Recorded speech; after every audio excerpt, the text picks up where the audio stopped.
They might look alike, but one of them punches way harder. Wow, that would be really crazy if I actually had a twin. But yes, much like that AI clip where there are two of them that look exactly the same, but one's more powerful. Retroid surprised us when they launched not only the Retroid Pocket 6, but the Retroid Pocket G2. Now, back in March of this year, Qualcomm did let the cat out of the bag when they announced that Retroid would be using the Qualcomm G2 Gen 2. Such a mouthful. And so we all thought, okay, the Retroid Pocket 6, but no, they have two releases. And the thing about the Gen 2 is it's essentially the Retroid Pocket 5 with a new chip. Same shell, same shape, same screen, buttons, everything, in two new colors, but essentially two identical ones with one that can punch way above its class. Remember to hit that like button and subscribe so you never miss an episode of our content. But let's unbox and dive into the turquoise Retroid Pocket G2 that just arrived here on our desk today and take a look at it and see what it can do.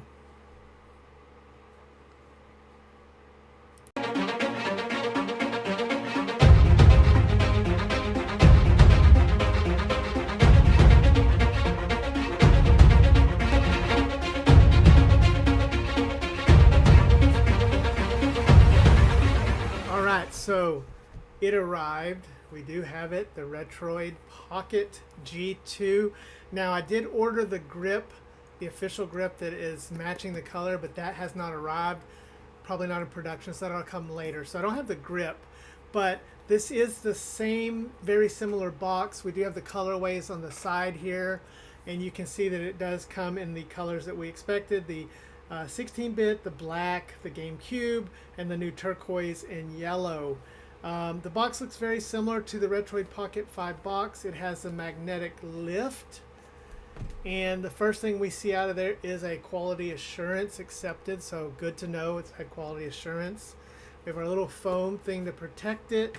We do have our Retroid Pocket G2. Underneath that we have a manual.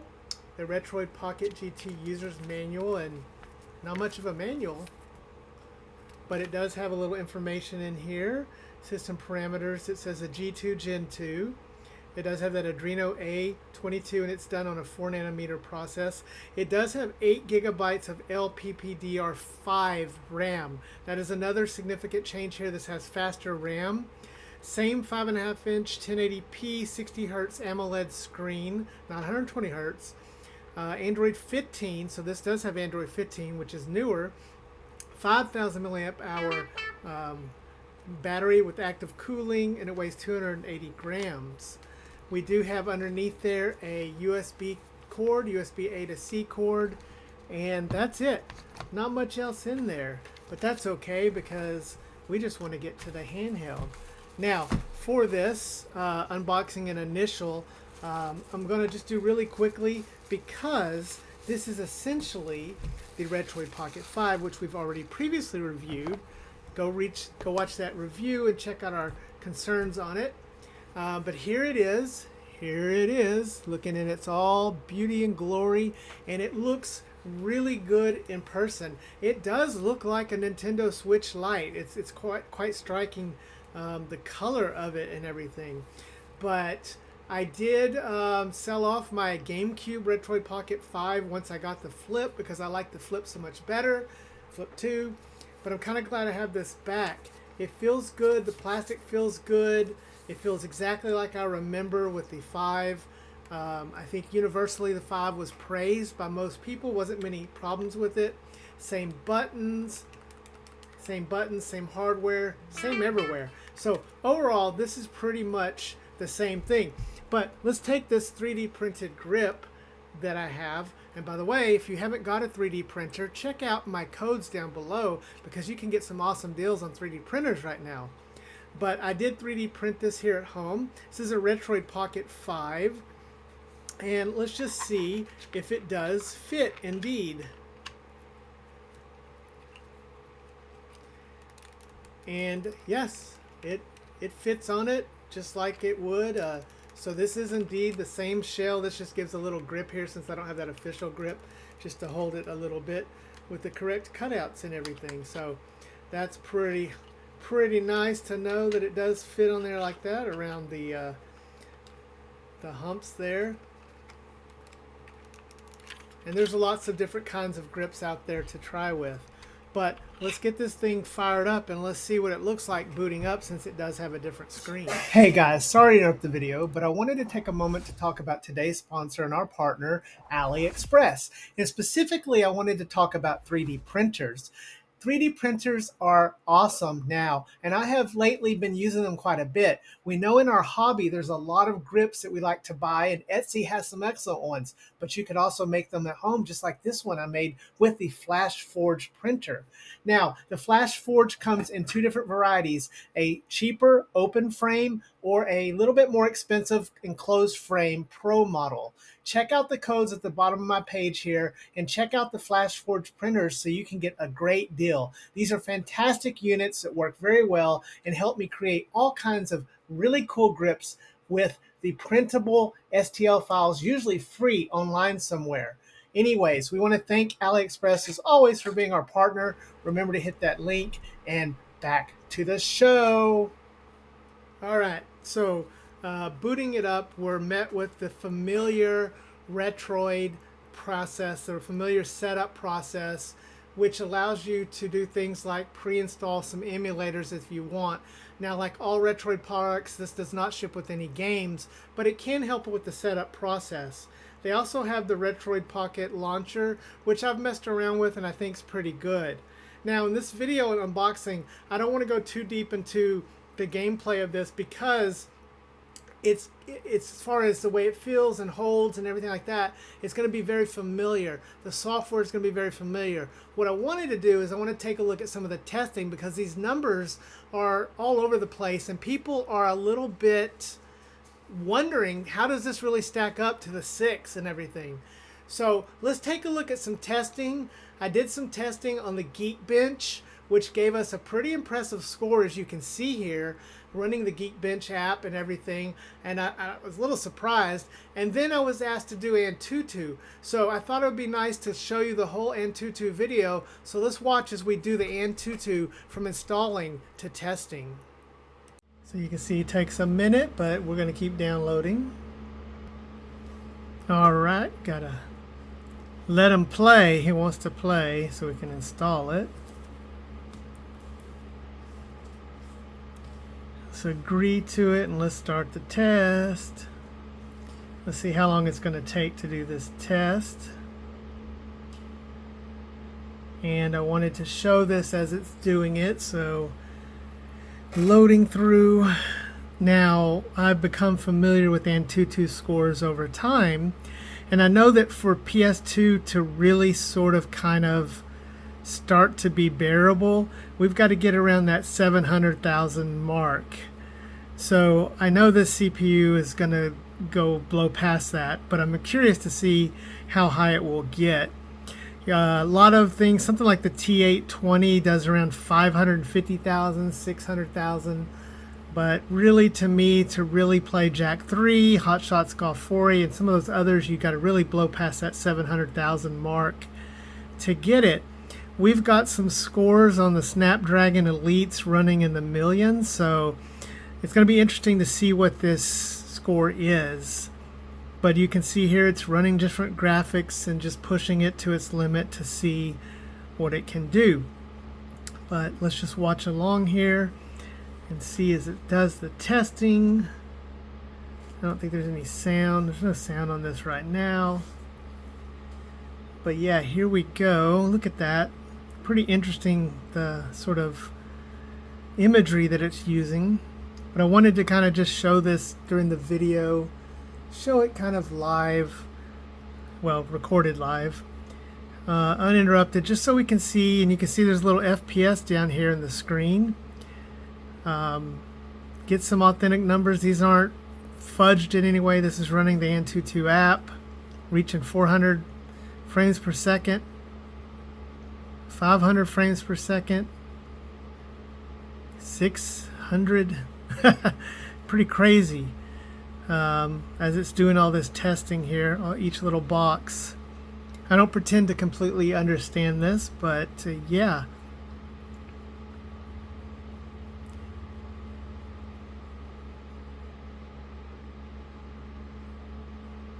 So while this thing is running, I'll just talk a little bit about my thoughts on this.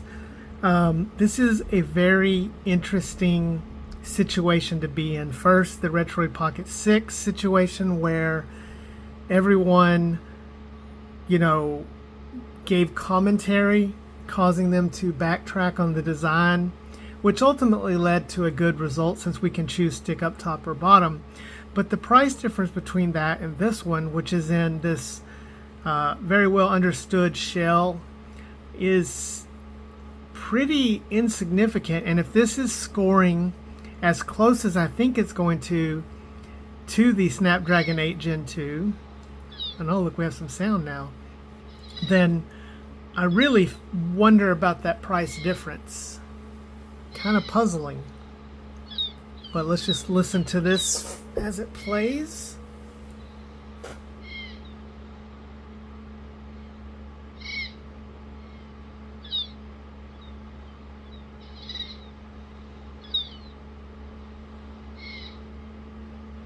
That OLED screen sure is gorgeous.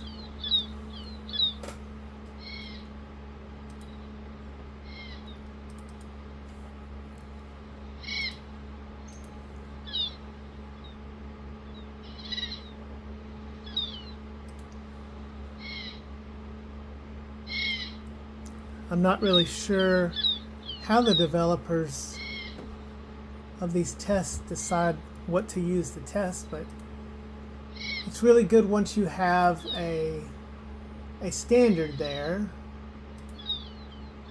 and then you can just keep, you know, comparing the standards.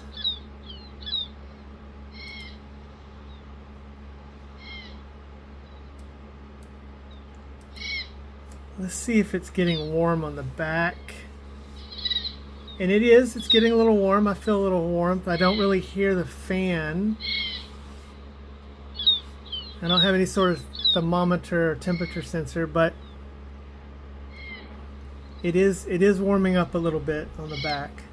But of course this is testing the CPU, so we'll get to see if it really does reach any sort of crazy temperature.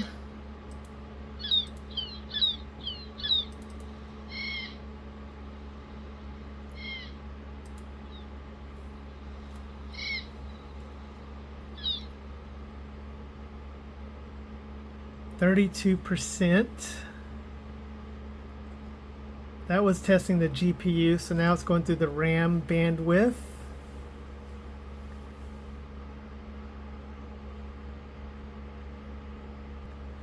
And this does have faster RAM than the Retroid Pocket 5 or even the 6, I do believe. I'll have to double check that. But this does have, which since it's a newer CPU, doesn't surprise me. But it is testing that RAM latency right here. Now it's going into single encryption, decryption, RAM and ROM, map. We're making some progress here, 52%. We'll keep going. So guys, leave me a comment what you think. I think that we're going to be all talking about a lot of these things for a while. I think it's going to be quite interesting because of the Snapdragon G3X Gen 3 and the Conquer, and then the Elite and the Odin, and then we're going to have this in the conversation along with the Snapdragon 8 Gen 2, which we've come to love from the Thor and Portal and Odin 2. And all of these are going to be, I think, within spitting distance of each other as far as emulation goes, at least retro emulation. I know a lot of people are looking to push these things for more modern gaming. For my needs, I'm more interested in retro. I really want to see this next level of CPU push us into the realm of PS3 and even some PS4 possibly. emulation. I want to see where that can go, as well as taking some of the current emulation to another level. I would like to see at some point, which is still far off, but imagine 120 frames per second upscaled PS2 or GameCube using black frame insertion. Maybe that would look really interesting. So yes, it'd be really cool to see this. And as it continues, you can see that I started out with 98% battery. So in the about hour and a half that I've been doing different testing on this, which pushes it, we've went down to 85%. So that's pretty good. This is by no means any kind of official testing, and I am certainly not the testing guy, but I gotta say that it's not too bad, having ran Geekbench already and getting its scores, and now running Antutu, to see that, along with setting it up, to see that the battery has lasted. It was even impressive that the battery actually came out of the box at 98%. That doesn't always happen. But we're getting closer to seeing that score again. I'm looking for something way over 700,000. I'm sure it's going to be over that. I don't recall. I think the Snapdragon 8 Gen 2 is like 1.2 million. Somewhere in that range. Sorry if I'm wrong on that. You can correct me in the comments. But let's see what this hits at. I want to see this hit 1 million. I mean, it'd be really good if it'll do that. And we definitely are playing with some really good PS2 emulation once we're over 700,000 on Antutu. So we're getting closer, boys. 10%. Doing some blurring on this. It's quite fascinating to watch this thing run. I admit I've read about Antutu scores quite a bit, but I've never actually sat and ran one. So I thought it would be interesting. So we're at 1080p there. Be interesting to show this. So sorry if this is boring to some of you guys, but I wanted to throw this in here tonight. I'll probably do more on this handheld. I think it's going to be a popular one. I definitely want to see the thoughts of the other big YouTubers and see what they think about this as they get their hands on it, and kind of find out what their thoughts are. But this screen is gorgeous as before and definitely impressive. So I think we're going to get a score here soon, crossing our fingers. We're running at 10 minutes here of testing, of downloading and testing.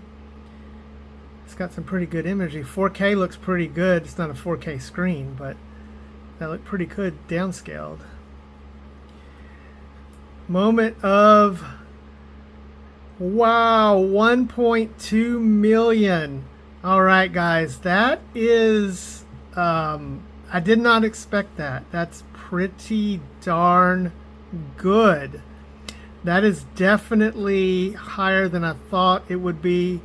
I don't know what it's supposed to be, but that's definitely going to play PS2 games at a great level, which will only be limited by the emulator itself. And we do have the new PS2 emulator being developed, so hopefully that'll be great. Let's wrap up this video, this unboxing and impressions video and testing. All right, so it scored an impressive 1.2 million on Antutu. Now, synthetic tests are just synthetic tests. Real world results are what matters. And like I said, emulation itself has to be solid. So while there's no doubt that this thing will play everything under the sun at PS2 and GameCube below, it's really the things above it that some people are going to want to know. Now, in this official unboxing and first impressions and testing, I'm not going to be able to push this thing to its limits. I'm going to do some more videos. So I want you to know that. I wanted to get this video out just to kind of get the first impressions over it. It feels like the 5. It feels good in the hands. The 5 was a great handheld. Go watch our old review video on it.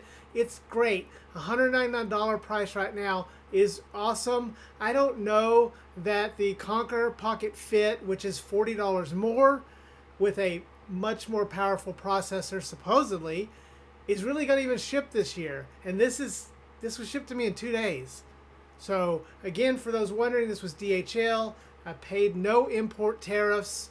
Last night Trump said China has a deal, so I don't even know if we're going to have any crazy tariffs. But I like it. I'm not sure how it fits in with the 6. It's very confusing. So we're going to do a lot more playing, a lot more testing. But for now, you can know that this thing is a new CPU. It's probably a rebadged and maybe changed a little bit previous CPU. Somebody has mentioned turnip drivers working. I'm going to try all that stuff, but I wanted to get this initial video out just to let you guys know, see the unboxing, see the handheld, the beautiful turquoise. It is gorgeous in person. It just looks just as good as you could imagine. And those testing scores, which are indicating that this thing is pretty darn good for the price. Let me know what you want to see in the comments. Leave me some comments on some game testing. I'll do more videos this weekend. I'll do some game testing and do some videos of that and share with you guys. Make sure you follow me on Twitter, where I'm very active, and we'll talk about this handheld. Remember to hug your loved ones and love your hugged ones, because tomorrow is never promised. We'll see you next time, Deadheads. Dead Fred out.